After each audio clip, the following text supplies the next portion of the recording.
दोस्तों, आपका स्वागत है। आज हम एक बार फिर सामान्य विज्ञान के 20 महत्वपूर्ण प्रश्नों को डिस्कस करेंगे।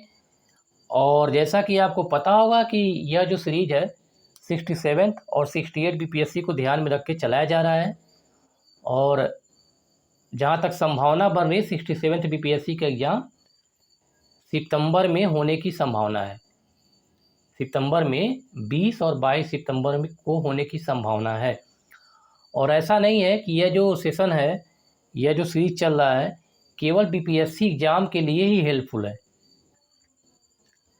सामान्य विज्ञान के प्रश्न जहाँ भी किसी भी कंपटीशन एग्ज़ाम में पूछे जाते हैं, ये हर एग्ज़ाम के लिए आपके लिए हेल्पफुल है। देखिए दिया है क्वेश्चन नंबर 121, रॉकेट किस सिद्धांत पर कार्य करता है। रॉकेट किस सिद्धांत पर काम करता है। तो आपने न्यूटन का लॉ पढ़ा होगा, first law, second law and third law. तो इसमें जो है रॉकेट वाले कॉन्सेप्ट में न्यूटन्स का थर्ड लॉ अप्लाई होता है। न्यूटन्स का थर्ड लॉ अप्लाई होता है और यह जो होता है कंजर्वेशन ऑफ मोमेंटम, संवेग संरक्षण के सिद्धांत पर यह कार्य करता है। रॉकेट में फ्यूल भरा होता है, फ्यूल, और उस फ्यूल को कहते हैं, यानी उस ईंधन को हम कहते हैं प्ररोधक। प्ररोधक यानी कि प्रोपेलेंट होता है, प्रोपेलेंट। ठीक है, प्रोपेलेंट कहते हैं, प्ररोधक होता है, उसी को हम ईंधन कहते हैं। और इसको हम क्या करते हैं, बर्न करते हैं, इसको जलाया जाता है, जिसकी वजह से रॉकेट आगे की तरफ भागता है और जो धुआं है पीछे की तरफ निकलता है। तो धुएं की रफ्तार इतनी तेज होती है, ठीक है, इतनी तेज होती है, और वो रॉकेट से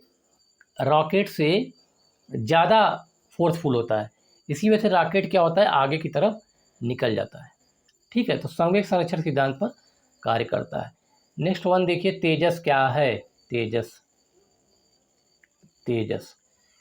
तेजस एक भारत में निर्मित प्रथम लड़ाकू विमान है। इसको याद कर लीजिए, ये जो पहला लड़ाकू विमान का नाम तेजस था। और अगर इस समय क्वेश्चन पूछा जाए तेजस के बारे में, तो आपको पता होगा तेजस एक ट्रेन का नाम है। तेजस एक प्राइवेट ट्रेन है, यानी कि पहली प्राइवेट ट्रेन है जो आईआरसीटीसी द्वारा रजिस्टर्ड है। और यह प्राइवेट ट्रेन काफ़ी बड़े शहरों के बीच अभी चलाई जा रही है। जैसे लखनऊ टू दिल्ली चलाई जाती है, फिर आपका दिल्ली टू मुंबई, काफ़ी ऐसे जगहों पे। और ये फुली एसी ट्रेन है, इसमें जनरल कोच या स्लीपर कुछ नहीं होता है, टोटल प्राइवेट ट्रेन है। ओके, तो देखिए तेजस एक हो गया। और दूसरा तेजस क्या है कि पहला जो लड़ाकू विमान था उसका नाम तेजस था। क्रायोजेनिक इंजन बहुत इंपॉर्टेंट है, यह साइंस टेक का पार्ट है। Cryogenic engine, rocket engine, PSLV, GSLV के बारे में आपने पढ़ा होगा। अगर नहीं पढ़ा होगा तो हम आगे इसके बारे में डिस्कस करेंगे। तो क्रायोजेनिक इंजन का प्रयोग जो होता है, क्रायोजेनिक इंजन जो होता है निगेटिव टेम्परेचर पे काम करता है। और यह बहुत ही पावरफुल होता है। और इसमें जो फ्यूल यूज किया जाता है, जो प्रोपेलेंट या फ्यूल यूज किया जाता है, वह लिक्विड स्टेज में होता है।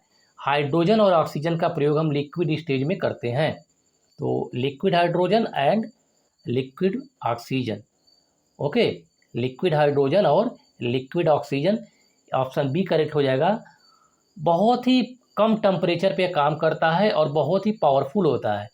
ऑक्सीजन की अगर बात हम करें, अगर हम हाइड्रोजन की बात करें पहले, तो हाइड्रोजन -253 डिग्री सेंटीग्रेड पे काम करता है, यानी कि इतना कम टेम्परेचर पे चलाता है हाइड्रोजन, -253 डिग्री सेंटीग्रेड। और ऑक्सीजन का जो टेम्परेचर होता है -183 डिग्री सेंटीग्रेड। तो ये भी याद करना जरूरी है, एग्जाम में पूछा जाता है। और ये पूछा जाता है कि क्रायोजेनिक इंजन का प्रयोग पीएसएलवी, जीएसएलवी होता है। अभी बात करें, पीएसएलवी होता है पोलर सैटेलाइट लॉन्च व्हीकल, और जीएसएलवी जो होता है PSLV and PSLV। Polar satellite launch vehicle और geostationary satellite launch vehicle, ठीक है, PSLV और GSLV।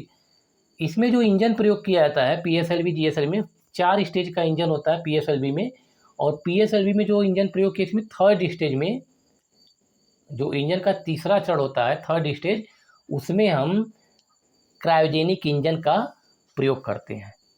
क्रायोजेनिक इंजन का तीसरे स्टेज वाले में प्रयोग करते हैं। चंद्रमा की पड़ताल के लिए छोड़ा गया जो अंतरिक्षयान लूना 1 किसका था? USSR का था।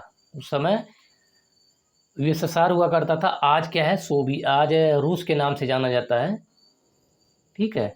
USSR यूनाइटेड सोवियत संघ ऑफ रसिया कहा जाता था 1991 के पहले। 1991 में डिवीजन हो गया, ठीक है। तो सोवियत संघ दिया गया ऑप्शन। अगर ऑप्शन में रूस हो तो रूस भी सही हो जाएगा, ठीक है। अवतार अंतरिक्षयान किसके द्वारा विकसित किया गया है? अवतार बहुत इंपॉर्टेंट क्वेश्चन है ये सारा। देखिए साइंस टेक का क्वेश्चन है, विज्ञान और प्रौद्योगिकी का। तो अवतार जो है इसरो और DRDO दोनों द्वारा विकसित किया गया। इसरो का फुल फॉर्म पूछा जाता है कि इसरो का फुल फॉर्म क्या होता है? इंडियन स्पेस रिसर्च ऑर्गेनाइजेशन, ठीक है, फुल फॉर्म हो गया। इसकी स्थापना जो 1969 में की गई थी, ठीक है।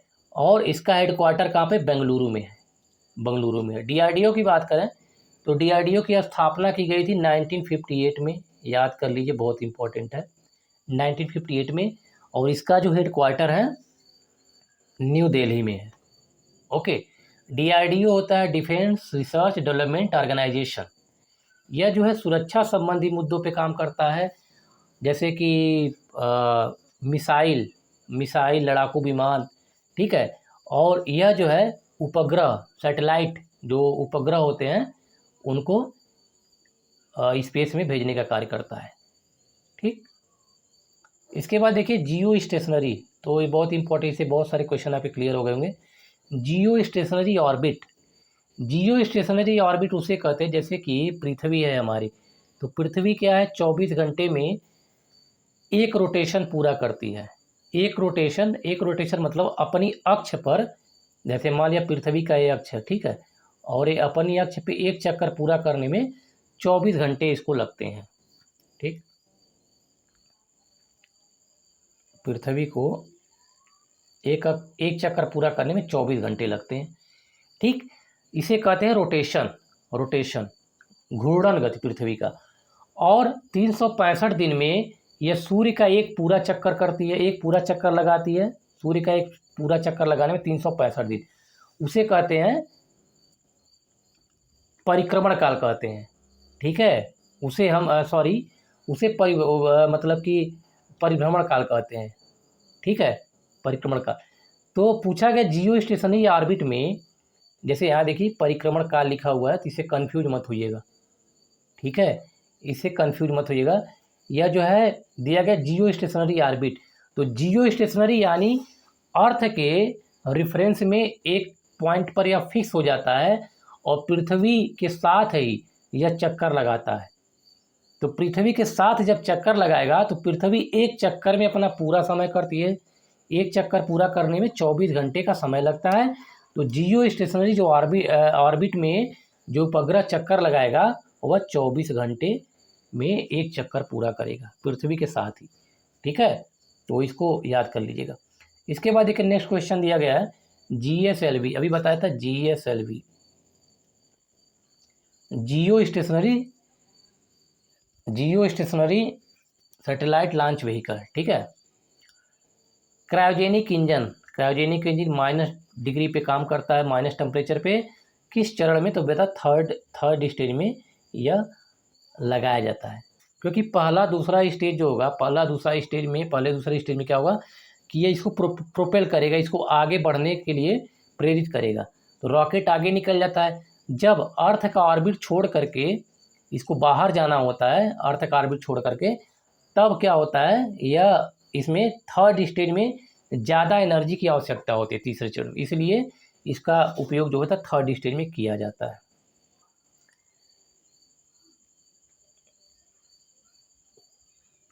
ऐसे कृत्रिम आकाशीय पिंड यानी कि ऐसे आर्टिफिशियल जो सेलेस्टियल बॉडी हैं, सेलेस्टियल बॉडी को आकाशीय पिंड कहते हैं, जिसे पृथ्वी के अतिरिक्त किसी अन्य प्राकृतिक अन्य नेचुरल सेलेस्टियल बॉडी की कक्षा में स्थापित किया जाता है। जैसे फॉर एग्जांपल हम बात करें कि अर्थ एक मतलब एक सन है, ठीक है, एक सन है, और जो आर्टिफिशियल यानी कि सूर्य जो है, सूर्य के चारों ओर सारे ग्रह चक्कर लगाते हैं, ठीक है। देखिए बुध, शुक्र, पृथ्वी, मंगल, ठीक है, बृहस्पति, शनि, अरुण, वरुण, यूरेनस और नेपच्यून, ठीक। तो ये 8 ग्रह हैं, सूर्य के चारों ओर क्या करते हैं, चक्कर लगाते हैं। तो चक्कर लगाते हैं सूर्य के चारों ओर, और पृथ्वी का एक उपग्रह है, यानी कि अर्थ इज अ प्लैनेट है अर्थ, ग्रह है, और ग्रह के उपग्रह होते हैं। तो प्राकृतिक उपग्रह कौन सा है, चंद्रमा है। तो प्राकृतिक उपग्रह चंद्रमा है। अगर मान लीजिए जैसे बताया था भी कि लूना 1 लूना 2 था, रूस द्वारा चंद्रमा के बारे में पता करने के लिए जो उपग्रह छोड़ा गया था, ठीक है, तो उसी को हम प्रोब कहते हैं। अगर कोई ऐसा सैटेलाइट, कोई ऐसी बॉडी जो पृथ्वी के चारों ओर चक्कर लगाए तो उसे कहेंगे उपग्रह, ठीक है। ग्रह के चारों ओर चक्कर लगाए तो उसे उपग्रह कहेंगे, ठीक है। लेकिन अगर पृथ्वी पर से छोड़ा गया ऐसा सैटेलाइट या ऐसा पिंड जो किसी दूसरे यानी कि पृथ्वी के नहीं बल्कि अगर चंद्रमा के चारों ओर चक्कर लगाए तो उसे कहेंगे प्रोब। बात समझ में आ गई। अर्थ के चारों ओर चक्कर लगाते हैं उसे उपग्रह कहते हैं, और जो अर्थ के अलावा दूसरे पर चक्कर लगाते हैं उसे प्रोब कहा जाता है, ठीक है। तो लूना 1 लूना 2 क्या था, प्रोब था। चंद्रयान क्या है, चंद्रयान 1 चंद्रयान 2 क्या है, प्रोब है। समझ में आ रहा होगा, ठीक है, बहुत ही आसान है, तो उसे प्रोब कहेंगे। देखिए इसमें दिया भी है, किसी अन्य प्राकृतिक आकाशीय यानी पृथ्वी के अलावा छोड़कर किसी अन्य अगर सेलेस्टियल बॉडी के चारों चक्कर लगाता है, कक्षा में स्थापित किया जाता है, तो उसे प्रोब कहते हैं। अंतरिक्ष उपयोग केंद्र कहाँ पर है, देखिए अंतरिक्ष, इसको सैक कहते हैं, space application centre. Space application centre यह जो है इसरो का ही एक भाग है, इसरो की एक शाखा है सैक, सैटेलाइट एप्लीकेशन सेंटर, ठीक है। यहाँ एप्लीकेशन वगैरह बनाए थे। तो अंतरिक्ष उपयोग केंद्र कहाँ पर है, तो यह जो है अहमदाबाद में, ठीक है। 129 का सी सही हो जाएगा, अहमदाबाद। तो 129 का ऑप्शन सी से हो जाएगा अहमदाबाद, ओके, अहमदाबाद से हो जाएगा। नेक्स्ट दिया गया है 130, भारत का प्रथम परमाणु ऊर्जा केंद्र कहाँ है, फर्स्ट एटॉमिक एनर्जी सेंटर, तो तारापुर दिया है, नरौरा दिया गया है, ठीक है, BARC दिया गया है, तो कहाँ पर है, अहमदाबाद में, ठीक है। अहमदाबाद हो गया, इसके बाद तारापुर परमाणु केंद्र हो गया। नेक्स्ट वन इज संवर्धित यूरेनियम किसे कहते हैं। देखिए क्लास इसको आप, क्योंकि हिंदी में टाइपिंग हुआ है और इसको इंग्लिश में भी जानना जरूरी है, ठीक है। संवर्धित यूरेनियम, संवर्धित मतलब नहीं समझ में आ रहा, इनरिच्ड होता है, इनरिच्ड यूरेनियम, इनरिच्ड यूरेनियम की बात की जा रही है। यहाँ पर देखिए किसे कहते हैं, तो यूरेनियम 235, यूरेनियम के जो हैं 3 समस्थानिक होते हैं, यूरेनियम 234, 235 एंड 238, 3 समस्थानिक होते हैं। तो यूरेनियम 235 जो होता है, यूरेनियम 235 और 238 की मात्रा अधिक होती है। 238 की मात्रा जो भी 99.3%, ठीक है। अगर यानी कि 100 ग्राम अगर 100 ग्राम अगर किसी यूरेनियम का और निकाला गया अयस्क, तो उसमें से 99.3% यूरेनियम 238 होगा। ठीक है, 0.7% क्या होगा, 0.7% यूरेनियम 235 होगा। यानी कि यूरेनियम 235 की मात्रा इतनी कम होती है, और जो थोड़ा सा बच रहा है बहुत कम मात्रा में यूरेनियम 234 होता है। 235 को ही इनरिच्ड यूरेनियम कहते हैं, और यूरेनियम 235 जो होता है बहुत ज़्यादा फिजिबल होता है, इसमें एनर्जी बहुत ही ज़्यादा होती है। ठीक है, और परमाणु बम में इसी का प्रयोग किया जाता है, न्यूक्लियर रिएक्टर में इसी का, परमाणु बम मतलब बहुत कम मात्रा में है प्रयोग, बहुत कम मात्रा में इसका उत्पादन होता है। तो इसका मतलब ये हुआ कि परमाणु बम नहीं, जो परमाणु रिएक्टर होते हैं, एटॉमिक रिएक्टर होते हैं, उसमें इसका प्रयोग ज़्यादा किया जाता है। ठीक है, और परमाणु बम में प्रयोग किया था तो इसकी फिजिबिलिटी बहुत ज़्यादा एनर्जी प्रोड्यूस करता है, इसीलिए प्रयोग किया था। ठीक,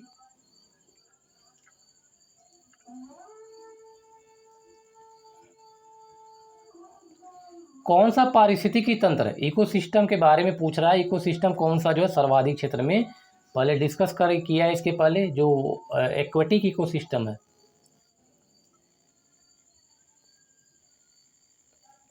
एक्वेटिक यानी जलीय पारिस्थितिक तंत्र सर्वाधिक क्षेत्र में फैला हुआ है। तो इसमें देखिए ऑप्शन जो हो जाएगा जलीय हो जाएगा, लेकिन जलीय पारिस्थितिक तंत्र में सबसे ज़्यादा किसका एरिया है, तो ओशनिक रीजन का है, जो समुद्री क्षेत्र है उसका एरिया सबसे ज़्यादा है। ठीक है, तो जलीय हो या समुद्री क्षेत्र हो, ऑप्शन इसमें से जलीय या समुद्र क्षेत्र, ये वाला होगा डी ऑप्शन। क्वेश्चन नंबर 133, किसी पारिस्थितिक तंत्र में उच्चतम पोषण स्तर पर, यानी हाईएस्ट लेवल पे जो ट्रॉफिक लेवल होगा किसको प्राप्त होता है, तो ट्रॉफिक लेवल में ट्रॉफिक लेवल 1, 2, ट्रॉफिक लेवल जो यानी कि पोषण स्तर 1 जो होता है शाकाहारी के लिए होता है, नहीं, पोषण स्तर 1 जो होता है किसके लिए, जो ग्रीन प्लांट होते हैं।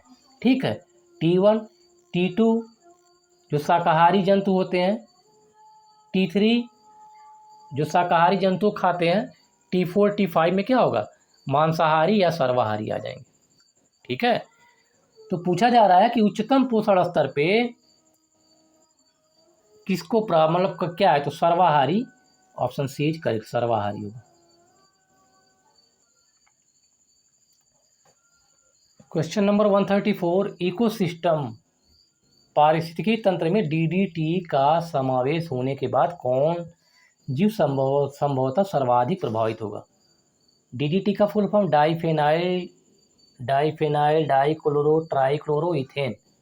ठीक है, डीडीटी, और यह जो होता है खरपतवारनाशी की तरह प्रयोग किया जाता है।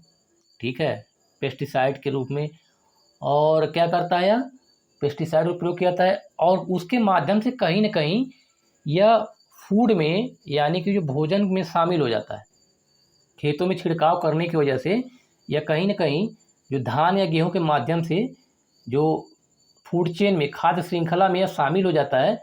तो पूछा था कि कौन सबसे ज़्यादा, तो यह एक चूँकि एक पॉइजनस मटेरियल है, पॉइजनस सब्सटेंस है, तो अगर पॉइजनस सब्सटेंस होगा तो सबसे ज़्यादा असर जो देखा जाएगा टॉप कंज्यूमर में देखा जाएगा। टॉप कंज्यूमर यानी जो उच्च श्रेणी का उपभोक्ता है उसके अंदर देखा जाएगा। तो इसमें से देखिए सर्प है, उच्च श्रेणी के उपभोक्ता के अंतर्गत आएगा। जैसे मान लीजिए ग्रास हो गया, घास को बकरी खा ली, बकरी ने खा लिया, ठीक, या फिर मेढक ने खा लिया, या किसी टिड्डे ने खा लिया, तो मेढक को फिर टिड्डे को मेढक ने खा लिया, और फिर मेढक को सांप ने खा लिया। सांप डायरेक्ट टिड्डा को भी खा सकते। इसमें से जो टॉप कंज्यूमर है, उच्च श्रेणी का उपभोक्ता सांप है, तो सांप के अंदर ज़्यादा असर होगा। ठीक है, डीडीटी का। लेकिन अगर एनर्जी की बात करें तो एनर्जी हमेशा क्या होगा, जो सेकेंड ट्रॉफिक लेवल है यानी जो शाकाहारी जंतु हैं उसमें एनर्जी सबसे ज़्यादा मिलेगी। ठीक है, तो एनर्जी का क्रम जो है घटता हुआ रहता है, घटने लगता है एनर्जी, जबकि एनर्जी जो है एक पोषण का स्तर से दूसरे पोषण का, अगर बात करें टॉप कंज्यूमर में, उच्च श्रेणी के उपभोक्ता में एनर्जी सबसे कम जाएगी। क्योंकि लिनमैन ला आपने पढ़ा होगा 10% एनर्जी ला, उसके आधार पर एनर्जी जो उच्च श्रेणी का उपभोक्ता है उसके अंदर सबसे कम एनर्जी पहुंचेगी, लेकिन डीडीटी का कॉन्सेंट्रेशन जो है सबसे ज़्यादा उसमें पहुंचेगा। ठीक है। 135 पारिस्थितिकी तंत्र यानी इकोसिस्टम में खाद्य चक्र फूड साइकिल की बात की जा रही है। फूड साइकिल यानी खाद्य श्रृंखला की बात की है, तो खाद्य श्रृंखला के अंतर्गत कौन कौन से आते हैं शामिल, तो बहुत ही आसान सा है। प्रोड्यूसर होते हैं, कंज्यूमर होते हैं और डिकम्पोजर्स होते हैं। तो उत्पादक, उपभोक्ता और अपघटक। उत्पादक जो भोजन का उत्पादन करते हैं या प्रोड्यूसर होते हैं, जैसे ग्रीन प्लांट प्रकाश संश्लेषण द्वारा फूड का फॉर्मेशन करते हैं। उपभोक्ता उनको कंज्यूम करते हैं, उपभोक्ता उनको खाने का कार्य करते हैं। फिर उसके बाद जब इनकी मृत्यु हो जाती है तो जो अपघटक होते हैं डिकम्पोजर्स में जीवाणु और कवक को रखा जाता है। बैक्टीरिया और फंजाई को रखा जाता है। ये क्या करते हैं, उनके छोटे छोटे अणुओं में तोड़ देते हैं। फिर क्या होता है, खाद का निर्माण होता है, नए पौधे की उत्पत्ति होती है। साइकिल पूरा चलता रहता है। ओके। 136 में पारिस्थितिकी तंत्र के खाद्य श्रृंखला में जो विभिन्न घटकों का सही क्रम क्या है।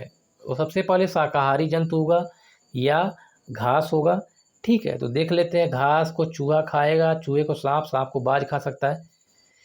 ठीक, घास को चूहा खाएगा, सही लग रहा है। ठीक है, विभिन्न घटकों का सही क्रम। बाज घास को सर्प खाएगा, चूहा खाएगा, बाज गलत है वाला। घास को चूहा खाएगा, बाज खा लेगा, गलत है। ठीक है, बाज सर्प घास चूहा, ऑप्शन ए इज करेक्ट। घास को चूहा खाएगा, ग्रास को रैट या रैबिट, रैट को फिर स्नेक, इसके बाद बाज हॉक। ठीक है। पारिस्थितिकी तंत्र के संदर्भ में कौन सा कथन सही है, कौन सा कथन इसमें सही है। विषाणु, कवक और जीवाणु गलत है, वो भी बताया था। जीवाणु और कवक आते हैं, बैक्टीरिया एंड फंजाई। ये बी वाला ऑप्शन करेक्ट हो जाएगा। विषाणु कभी भी नहीं आएगा, याद कर लीजिएगा। ठीक है।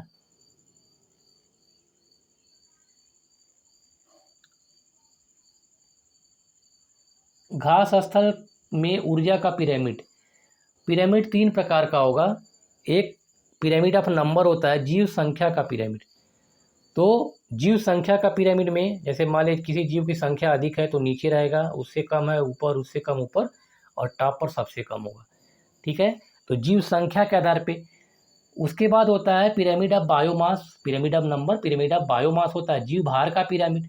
तो जीव भार का भी यही हाल है। इसके बाद एनर्जी का पिरामिड होता है, ऊर्जा का पिरामिड। तो ऊर्जा का पिरामिड हमेशा सीधा ही बनेगा।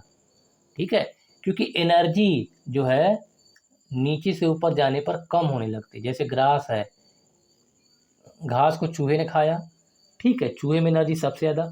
फिर चूहे से सांप में एनर्जी जाएगी, बहुत ही, उससे थोड़ी कम एनर्जी जाएगी।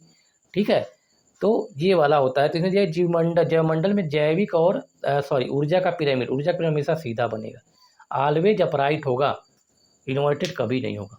ठीक है, चाहे किसी भी प्रकार का पारिस्थितिकी तंत्र हो, चाहे फॉरेस्ट इकोसिस्टम हो या एक्वेटिक इकोसिस्टम हो या फिर कोई भी ग्रासलैंड इकोसिस्टम हो, कोई भी इकोसिस्टम हो, कोई पारिस्थितिक तंत्र हो, सब में सीधा बनता है। नेक्स्ट वन इज जैवमंडल यानी कि बायोस्फीयर के जैविक एवं अजैविक। बताया था मैंने कि जो जैविक और अजैविक है, यानी कि biological and a biological component. ठीक है, इसमें जीवन पाया जाता है, इसमें जीवन नहीं पाया, जैसे ताप, दाब, सूर्य का प्रकाश, ये सब अजैविक घटक होते हैं, जिन्हें हम जनरली फिजिकल कंपोनेंट कहते हैं, भौतिक घटक भी कहते हैं, भौतिक घटक भी कहते हैं। और इसमें जीवन यानी कि घास, वृक्ष हो गए, पेड़ पौधे हो गए, जीव जंतु सभी जैविक के अंतर्गत आ जाएंगे। तो पोषक तत्वों के चक्र को, जो न्यूट्रिएंट का साइकिल चलता है, उसे क्या, बायो जियो केमिकल साइकिल। तो ऑप्शन सी इज करेक्ट, भू जैव रासायनिक चक्र। ओके, बायो जियो केमिकल, यहाँ देखिए जियो यानी अर्थ भी शामिल है, जियो, बायो जीव भी शामिल है, और केमिकल का साइकिल चल रहा है पूरे चक्र में। ठीक है, क्वेश्चन नंबर 140 दिया गया है, जैवमंडल में गैसीय चक्र, जो गैसियस साइकिल होते हैं, गैसियस साइकिल होते हैं। दूसरा एक सेडिमेंट्री साइकिल होता है। गैसियस मतलब इसमें गैसीय चक्र जो होता है, तो कार्बन होगा, नाइट्रोजन होगा, फास्फोरस होगा नहीं, ऑक्सीजन हो जाएगा। कार्बन, नाइट्रोजन और ऑक्सीजन, ये तीनों गैस होते हैं, तो गैसियस साइकिल के अंतर्गत इन्हें रखा जाता है। तो हमारा एक 20 क्वेश्चन कंप्लीट हुआ।